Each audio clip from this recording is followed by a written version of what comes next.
Halo guys, kembali lagi bersama saya Ruben Putranto Purnomo dari jurusan Accounting 2022 dan hari ini saya akan menjelaskan bagaimana sih cara untuk membuat laporan keuangan yaitu laporan perusahaan dagang yang dimana kita sebelumnya sudah membuat laporan perusahaan jasa dan ini sangat berbeda konsepnya.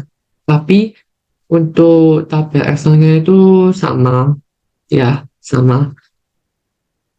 Namun bedanya apa sih teman-teman kalau perusahaan jasa dan perusahaan dagang ini? Nah, tentunya bedanya kalau perusahaan jasa ini kan kalau kita sudah melaksanakan jasa ke klien kan langsung kita catat gitu tanpa memperhatikan eh, persediaan dan apa gitu. Nah, untuk eh, dagang ini kita biasanya memperhatikan persediaan barang dagang dan tentunya untuk pengirimannya itu FOB shipping point dan destination itu untuk uh, boilernya teman-teman sebelum kita masuk. Nah, se- sebelumnya saya akan kasih soal dulu ya teman-teman.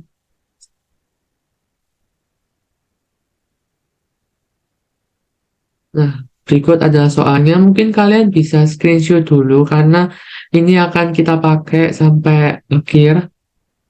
Dikarenakan saya nanti bolak-balik, mending di screenshot ada aja. Atau mungkin saya bisa editkan di samping video kalau cukup. Oke, jadi kita lanjut ke Excel-nya teman-teman. Nah, sebelum kita memasuki zona umum, alangkah baiknya kita membuat itu ya, database. Database seperti ini. Kemudian cara untuk listnya bagaimana, Kak? Nah, cara listnya itu, ini udah ada listnya. Kemudian kalian itu tinggal ngeblok gini, ngeblok tabelnya, kemudian data validation, kemudian kalian pilih list, source-nya kalian pilih aset sampai bawah. Oke, sudah ada list-listannya. Kemudian kita lanjut ke zona umum. Lalu bagaimana Kak caranya untuk bikin akun full? Caranya adalah seperti video kita awal, if, biasanya saya pakai ini, if akun debit C7 sama dengan 0, kalau benar akun kredit C7, kalau salah C7. Dengan demikian, kita bisa langsung mengetahui yang mengetahui apa aja yang diisi di sini. Tinggal kalian drag sampai selesai dan sudah. Nah, oke, lanjut ke soal pertama. Soal pertama yaitu 1 Maret itu mentransfer uang dari rekening pribadi ke perusahaan dagang untuk memulai usahanya sebesar 1.700.000.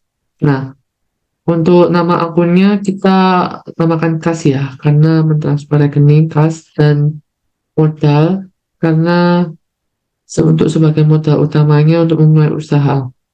Kasnya di debit karena dia merupakan aset. Nah, kemudian untuk soal kedua, membeli barang dagang seharga 400.000 dengan syarat pembelian yaitu 2% kalau bayar 10 hari dan seterusnya sampai 31 dengan pengiriman FOB shipping points sebesar 15.000.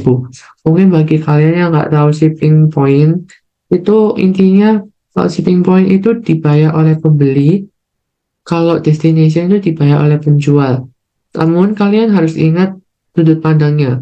Nah, di sini kan kita sebagai pembeli kan, pembeli dengan syarat yaitu utang. Jadi kita ngutang. Persediaan barang dagang yang bertambah, hutangnya juga bertambah. Kemudian karena ini shipping point, berarti kita harus bayar pengirimannya. Pengirimannya itu kita namakan persediaan barang dagang karena itu merupakan fasilitas kita supaya dapat persediaan barang dagang kita itu nyampe ke kita. Nah, sebesar 15.000 gitu. Namun untuk 7 Maret ya, 7 Maret itu menjual barang dagang kepada PT Fajar seharga 300.000. Ada syaratnya dan beban pokok penjualannya. Oke. Karena ini kita sebagai penjual nih ya, berarti kita menjual barang secara piutang. Orang yang utang ke kita. Ini piutangnya di debit, penjualan di kredit. Kemudian beban pokok penjualan, persediaan barang dagangnya di kredit. Nah, untuk ini kan destination. Destination kita sebagai penjual berarti ingat kataku tadi. Destination itu dibayar oleh penjual, berarti kita juga harus bayar untuk beban transportasinya. Jadi sebesar 30.000, piutang dagangnya 300, dan beban pokok penjualannya itu 80.000. Oke, untuk tanggal 8, menjual barang kepada PT Loli dengan harga 200.000 dengan beban pokok penjualan 40.000, syarat pembayarannya itu 2% jika dibayar 15 hari ke depan dan pengirimannya FOB shipping point sebesar 50.000. Oke, menjual barang dagang secara ngutang berarti piutang dagang, terus kita masukkan penjualannya 200, kemudian beban pokok penjualannya 40.000, persediaan barang dagangnya itu juga berkurang jadi akun kredit. Kenapa tidak ada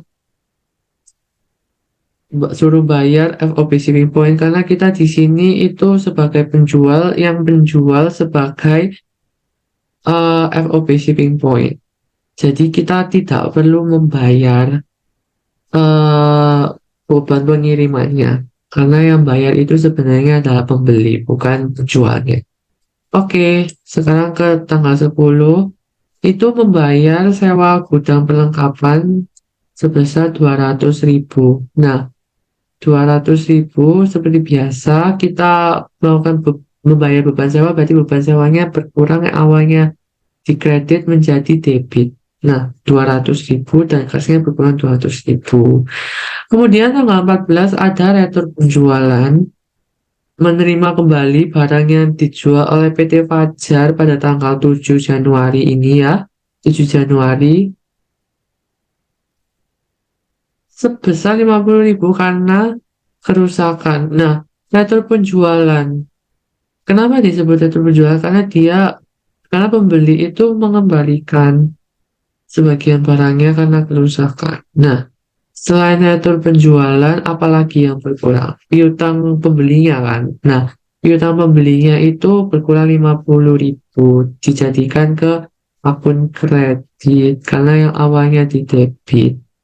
Kemudian untuk tanggal 15 Maret, membayar hutang pembelian pada tanggal 2. Pada tanggal 2, oke, hutang dagangnya itu sebesar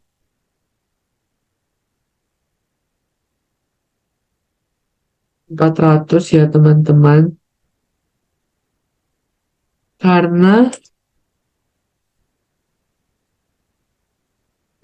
ini kan, kenapa aku nggak ada potongan penjualannya? Karena terminnya itu mengatakan bahwa 10 hari, untuk tanggal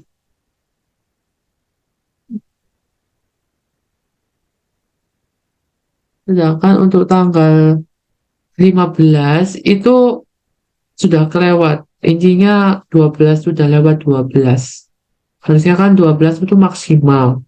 Nah, karena ini bayarnya tanggal 15, jadi tidak ada potongan penjualan. Berarti utang dagangnya tetap 400 dan kasnya 400.000. Sebenarnya termin ini uh, fungsinya itu supaya kita tuh bayar tepat waktu gitu loh. Supaya tidak menunda-nunda pembayaran gitu. Karena yang namanya manusia itu butuh uang secepatnya.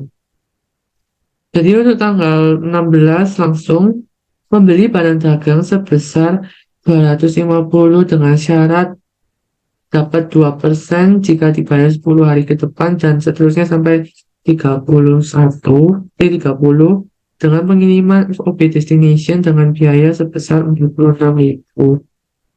Oke, jadi membeli barang berarti apa yang bertambah teman-teman? Iya benar, persediaan barang dagang. Lalu utangnya juga bertambah sebesar 250.000.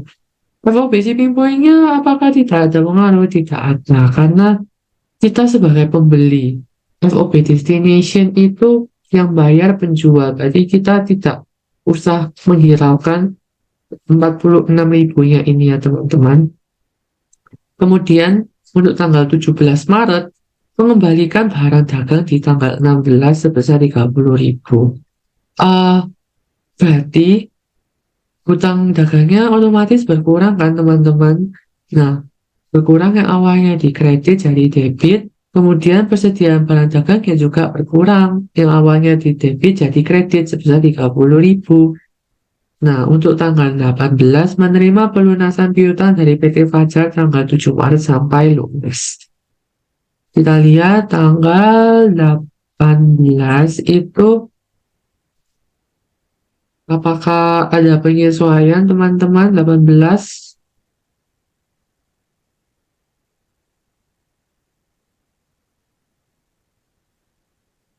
7 Maret kan 300. Nah, karena 18 ini ada penyesuaian di 7 Maret yang retro penjualan itu nah 50. Nah, makanya kita harus menguranginya yaitu dengan 300 dikurangi 50 jadinya 250.000. Oke. Kenapa tidak ada potongan penjualan? Karena sudah lewat terminnya.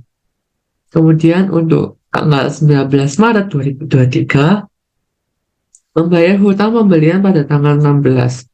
Kita lihat tanggal 16 Maret ini ya itu 250.000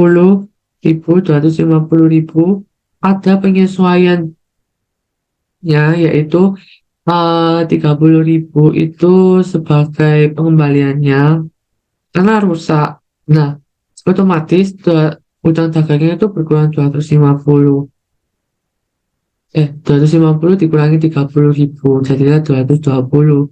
Nah, untuk persediaan barang dagang ini agak tricky karena ini kan masih dalam toleran 10 hari kan, ada terminnya 10 hari. Sedangkan ini di tanggal 19, ini kan masih bisa berlaku potongan harganya. Nah, potongan harganya kita anggap saja namanya persediaan barang dagang karena mendapatkan potongan harga. Nah, kenapa 5.000 dari 250.000 dari 2% yaitu 5.000. Kenapa 250.000? Karena termin yang berjalan itu tidak memandang pengembalian apapun. Begitu juga, ya, seperti itulah peraturannya. Dan tapi kasnya ini itu kita harus kurangi dengan hutang dagang yang sudah dikurangi. Jadi 215.000. Kemudian untuk tanggal 20 Maret 2023 eh, menerima pelunasan piutang PT Loli tanggal 8 Maret sampai lunas. Kita lihat tanggal 8 Maret ini 200. 200 ini kan tidak ada penyesuaian kayak pengembalian dan macam-macam gitu kan teman-teman. Kita bisa lihat di sini di soalnya tidak ada penyesuaian di tanggal 8. Nah, karena ini eh, masih dalam batas peraturan terminnya, jadi kita bisa memotong potongan penjualannya itu. Kasnya itu, piutang dagangnya itu sebesar 200. Nah, kasnya ini tinggal kalian potong saja 200 dari 2% yaitu 196.000 dikurangi 2%. Nah, potongan penjualannya itu sebesar 4.000. Kemudian kita sum dulu untuk supaya akunnya ini balance atau tidak. Oke, oke. Kemudian setelah kita seimbang ini 4.365.000, kita bakal buat buku besarnya dulu. Seperti biasa, cara bikin buku besar itu kalian tinggal drag seperti ini, insert pivot table, table 2, ya. Kita ketik dulu nama sheetnya buku besar. Di sini buku besarnya kita bikinnya satu-satu. Kita pencet tanggal, debit, kredit, akun full. Kemudian akun fullnya kita ubah ke filter. Supaya kita bisa memfilter akun fullnya, kita pencet cast dan selesai. Begini hasilnya. Kita tinggal kasih titik komanya gini. Nah, sekian. Ini kalian tinggal copy paste aja. Kalian pilih persediaan barang dagang. Nah, seperti ini. Kemudian setelah kita bikin buku besar, kita bakal bikin neraca saldo. Neraca saldo ini uh, sangat mudah seperti video sebelumnya, yaitu kalian tinggal klik kanan buku besar, kemudian move or copy, kemudian move to the end, create a copy. Nah, ini kalian ubah namanya sebagai neraca saldo. Kemudian ini kalian hapus saja karena kita yang dipakai itu hanya satu. Oke, wait, kita delete aja.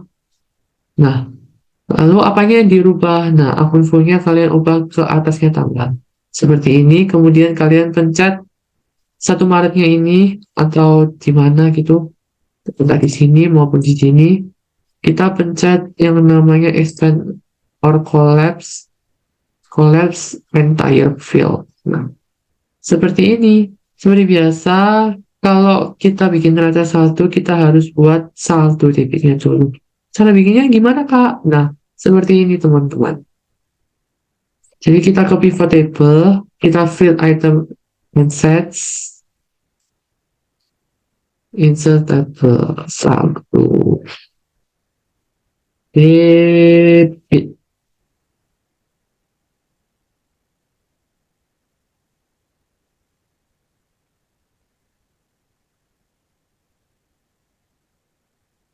Jika debit lebih besar daripada kredit, maka debit dikurangi kredit.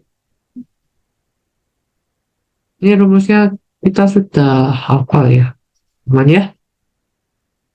Kemudian kita tambahin lagi. Oh, salah. Nah, saldo kredit.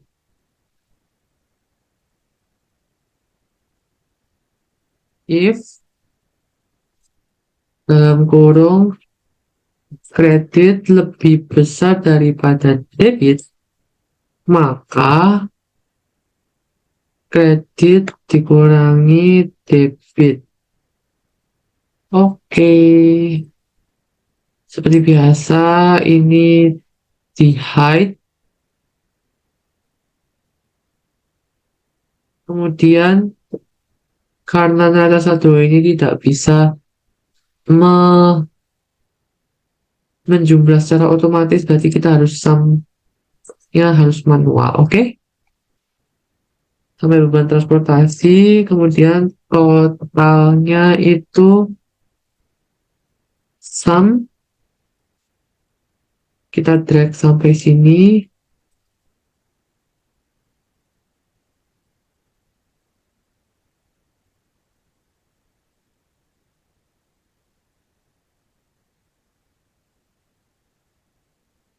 Bentar, ada sedikit kesalahan, pemirsa.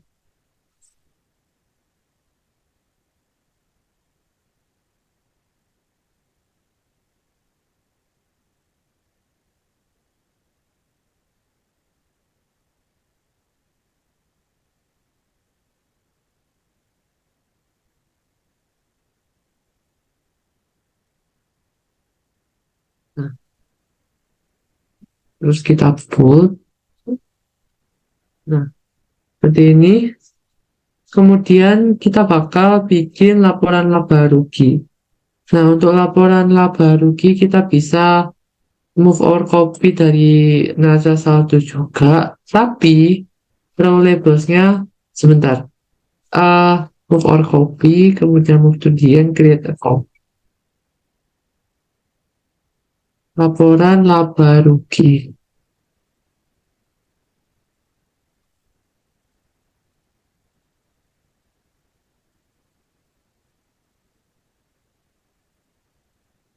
Rows and labelsnya itu kita pilih angka kepala 4 sampai 5.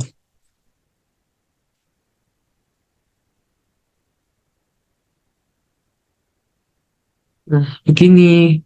Kemudian bagaimana caranya supaya kita tahu untung apa ruginya? Seperti ini.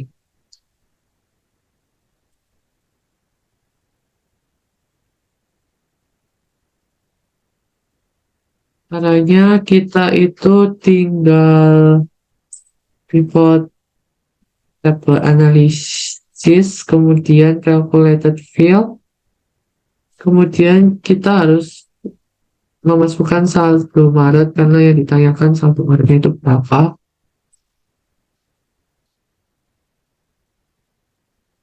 Kredit dikurangi debit. Nah, seperti ini pemirsa. Kemudian ini kita hide, dan ini kita hide juga. Nah, di sini bisa kita lihat kita itu untung 96.000. Kenapa kita bilang untung? Karena di sini tidak ada tanda minus di sini. Oke, sekarang kita lanjut setelah laporan laba rugi yaitu laporan ekuitas pemilik. Nah, laporan ekuitas pemilik saya sudah tahu template-nya seperti ini, jadi saya tinggal ketik biasa. Ini modal 1 Maretnya ini kita nggak ada karena kita sama sekali tidak mendapatkan modal apa-apa untuk menjalankan usaha, kecuali kalau ada modal dari pemerintah atau gimana gitu sebelum tanggal 1 Maret, itu baru kita catat. Tapi ini di soal tidak ada, jadi kita tulis 0. Kemudian investasi. Investasi itu biasanya dari kita sendiri. Di sini itu ada yang namanya mentransferkan rekening pribadi ke rekening untuk perusahaan sebesar 1.700.000 ya teman-teman. Jadi kita langsung ke laporan ekuitas pemiliknya 1.200.700. Kemudian untuk laba neto kita ambil dari sini ya teman-teman. Laporan laba rugi kita untung.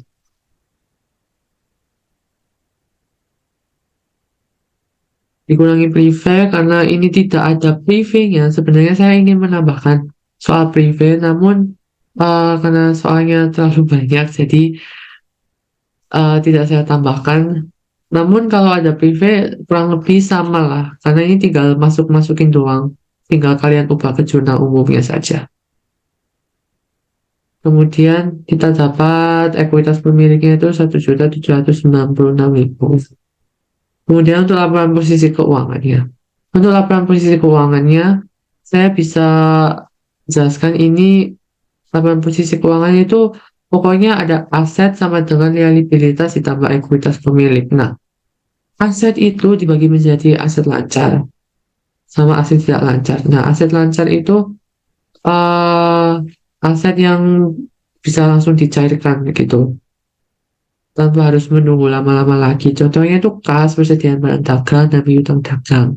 Nah, untuk aset lancar ini kita biasanya menggunakan cara otomatis yaitu VLOOKUP. Mari kita belajar bareng-bareng dan mari kita coba VLOOKUP dalam kurung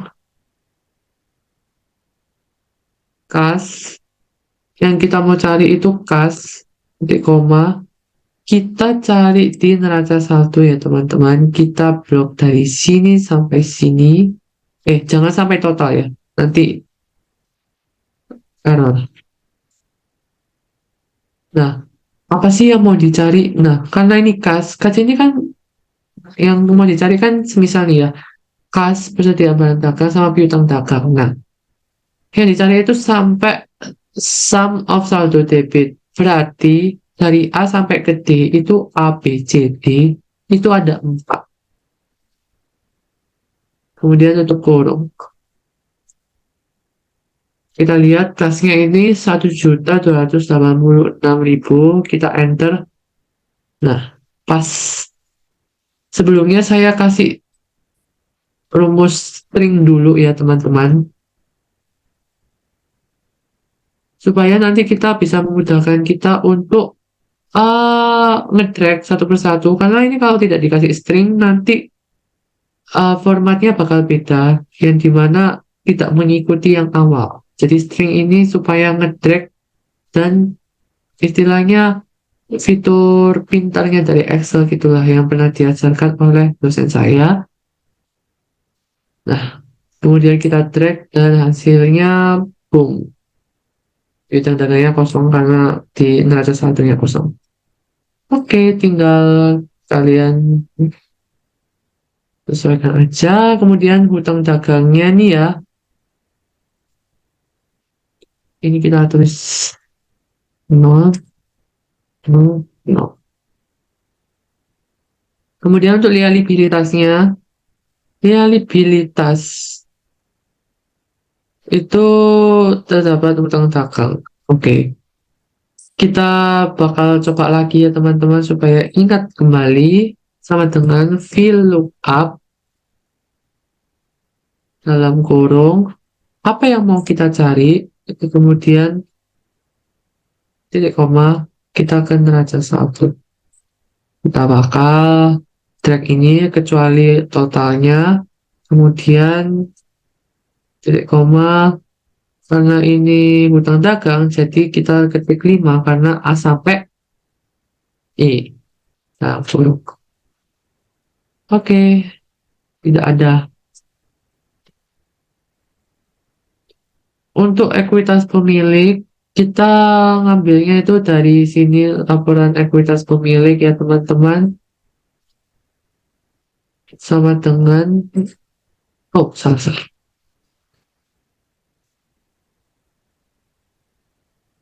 Nah, jadi total liabilitas dan ekuitas pemilik itu 1.796.000 sama ya teman-teman. Total aset sama dengan liabilitas plus ekuitas pemilik. Nah, seperti itu teman-teman cara membuat laporan keuangan perusahaan dagang. Tentunya kalau video ini bermanfaat bagi Anda, semisal jangan lupa di like dan komen dan subscribe. Sekian, terima kasih.